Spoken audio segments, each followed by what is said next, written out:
July 6, from 1 Chronicles. Hezron's son Caleb had sons from his wife Azubah, and from Jerioth. Her sons were named Jesher, Shobab, and Arden. After Azubah died, Caleb married Ephrathah, and they had a son named Hur. Hur was the father of Uri. Uri was the father of Bezalel. When Hezron was 60 years old, he married Gilead's sister, the daughter of Machir. They had a son named Segub. Segub was the father of Jair, who ruled 23 towns in the land of Gilead.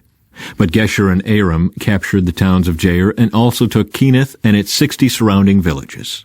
All these were descendants of Machir, the father of Gilead. Soon after Hezron died in the town of Caleb Ephrathah, his wife Abijah gave birth to a son named Asher, the father of Tekoa. Descendants of Hezron's son Jerahmeel. The sons of Jerahmeel, the oldest son of Hezron, were Ram, the firstborn, Bunah, Oren, Ozem, and Ahijah.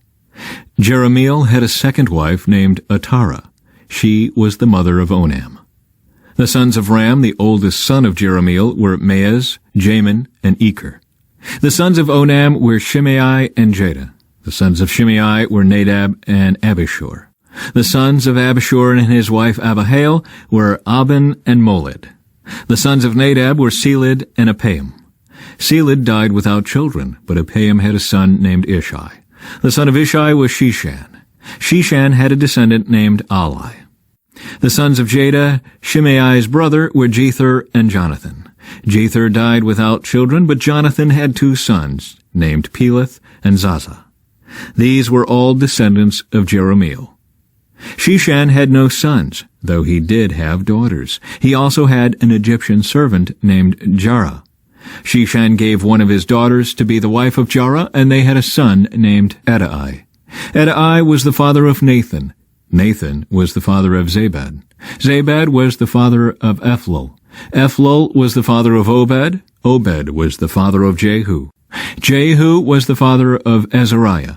Azariah was the father of Helez. Helez was the father of Elasa. Elasa was the father of Sismai. Sismai was the father of Shalom. Shalom was the father of Jechamiah.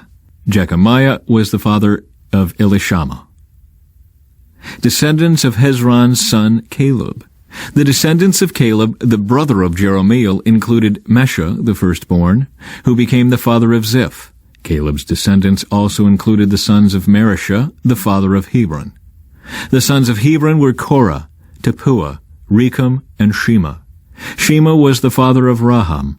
Raham was the father of Jorkiam. Rechem was the father of Shimei. The son of Shimei was Maon. Maon was the father of Bethzur. Caleb's concubine, Ephah, gave birth to Haran, Moza, and Gazez. Haran was the father of Gazez. The sons of Jada were Regem, Jotham, Geshan, Pelet, Ephah, and Sheaph. Another of Caleb's concubines, Maacah, gave birth to Sheber and Tirhana. She also gave birth to Sheaph, the father of Medmanah, and Shiva, the father of Machbenah and Gibeah. Caleb also had a daughter named Aksa. These were all descendants of Caleb. Descendants of Caleb's son Hur. The sons of Hur, the oldest son of Caleb's wife Ephrathah, were Shobal, the founder of Kiriath Jearim, Salma, the founder of Bethlehem, and Hariph, the founder of Bethgader. The descendants of Shobal, the founder of Kiriath Jearim, were Haroah, half the Manahathites, and the families of Kiriath Jearim, the Ithrites, Puthites, Shumathites, and Mishraites, from whom came the people of Zorah and Eshtaol. The descendants of Salma were the people of Bethlehem, the Netophathites, Atrobeth Joab, the other half of the Manahathites, the Zorites, and the families of scribes living at Jabez, the Tirathites, Shimeathites, and Sukathites. All these were Kenites who descended from Hamath, the father of the family of Rechab. These are the sons of David who were born in Hebron. The oldest was Amnon, whose mother was Ahinoam from Jezreel. The second was Daniel, whose mother was Abigail from Carmel. The third was Absalom, whose mother was Maacah, the daughter of Talmai, king of Geshur. The fourth was Adonijah, whose mother was Haggith. The fifth was Shephatiah, whose mother was Abital. The sixth was Ithream, whose mother was Eglah, David's wife. These 6 sons were born to David in Hebron, where he reigned 7.5 years.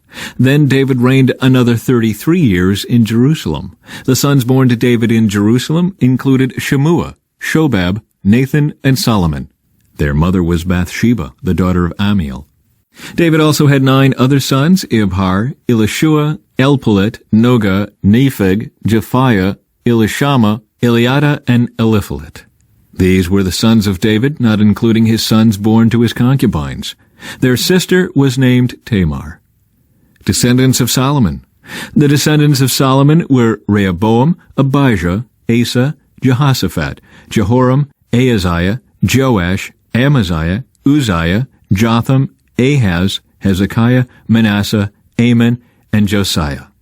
The sons of Josiah were Johanan the oldest, Jehoiakim the second, Zedekiah the third, and Jehoahaz the fourth. The successors of Jehoiakim were his son Jehoiachin and his brother Zedekiah. Descendants of Jehoiachin. The sons of Jehoiachin, who was taken prisoner by the Babylonians, were Shealtiel, Malchiram, Pedaiah, Shenazzar, Jechemiah, Hoshama, and Nedabiah. The sons of Pedaiah were Zerubbabel and Shimei. The sons of Zerubbabel were Meshullam and Hananiah. Their sister was Shelemith. His 5 other sons were Hashubah, Ohel, Berechiah, Hezadiah, and Jushab-Hesed. The sons of Hananiah were Pelatiah and Jeshaiah. Jeshaiah's son was Rephaiah. Rephaiah's son was Arnan. Arnan's son was Obadiah. Obadiah's son was Shechaniah.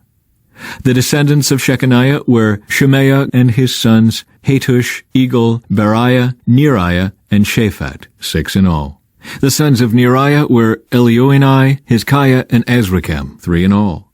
The sons of Elioenai were Hodaviah, Eliashib, Pelaiah, Akub, Johanan, Delaiah, and Anani, 7 in all. The descendants of Judah were Perez, Hezron, Carmi, Hur, and Shobal. Shobal's son Reaiah was the father of Jahath. Jahath was the father of Ahumai and Lahad. These were the families of the Zorathites. The descendants of Etam were Jezreel, Ishma, Idbash, their sister Hazelelponi, Penuel, the father of Gedor, and Ezer, the father of Husha. These were the descendants of Hur, the firstborn of Ephrathah, the ancestor of Bethlehem. From Acts. 5 days later, Ananias, the high priest, arrived with some of the Jewish elders and the lawyer Tertullus to present their case against Paul to the governor.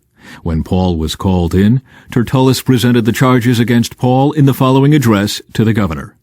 Your Excellency, you have provided a long period of peace for us Jews, and with foresight have enacted reforms for us. For all of this, we are very grateful to you. But I don't want to bore you, so please give me your attention for only a moment. We have found this man to be a troublemaker who is constantly stirring up riots among the Jews all over the world. He is a ringleader of the cult known as the Nazarenes. Furthermore, he was trying to desecrate the temple when we arrested him. You can find out the truth of our accusations by examining him yourself. Then the other Jews chimed in, declaring that everything Tertullus said was true. The governor then motioned for Paul to speak. Paul said, I know, sir, that you have been a judge of Jewish affairs for many years, so I gladly present my defense before you. You can quickly discover that I arrived in Jerusalem no more than 12 days ago to worship at the temple.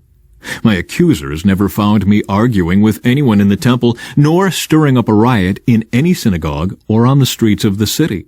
These men cannot prove the things they accuse me of doing. But I admit that I follow the way, which they call a cult. I worship the God of our ancestors, and I firmly believe the Jewish law and everything written in the prophets. I have the same hope in God that these men have, that he will raise both the righteous and the unrighteous. Because of this, I always try to maintain a clear conscience before God and all people. After several years away, I returned to Jerusalem with money to aid my people and to offer sacrifices to God. My accusers saw me in the temple as I was completing a purification ceremony. There was no crowd around me and no rioting. But some Jews from the province of Asia were there, and they ought to be here to bring charges if they have anything against me. Ask these men here what crime the Jewish High Council found me guilty of, except for the one time I shouted out, 'I am on trial before you today because I believe in the resurrection of the dead.'" At that point, Felix, who was quite familiar with the way, adjourned the hearing and said, "Wait until Lysias, the garrison commander, arrives. Then I will decide the case."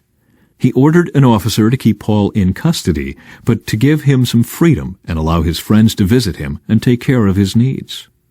A few days later, Felix came back with his wife Drusilla, who was Jewish. Sending for Paul, they listened as he told them about faith in Christ Jesus. As he reasoned with them about righteousness and self-control and the coming day of judgment, Felix became frightened. "Go away for now," he replied. "When it is more convenient, I'll call for you again." He also hoped that Paul would bribe him, so he sent for him quite often and talked with him. After 2 years went by in this way, Felix was succeeded by Porcius Festus, and because Felix wanted to gain favor with the Jewish people, he left Paul in prison. Psalm 4.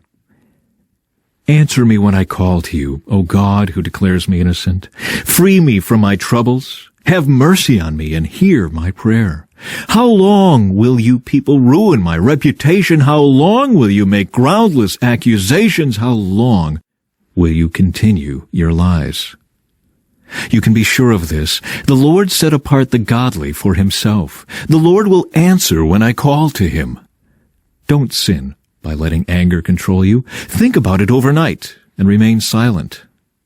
Offer sacrifices in the right spirit and trust the Lord. Many people say, "Who will show us better times?" Let your face smile on us, Lord. You have given me greater joy than those who have abundant harvests of grain and new wine. In peace I will lie down and sleep, for you alone, O Lord, will keep me safe. From Proverbs. Giving a gift can open doors. It gives access to important people. The first to speak in court sounds right until the cross-examination begins. Flipping a coin can end arguments. It settles disputes between powerful opponents.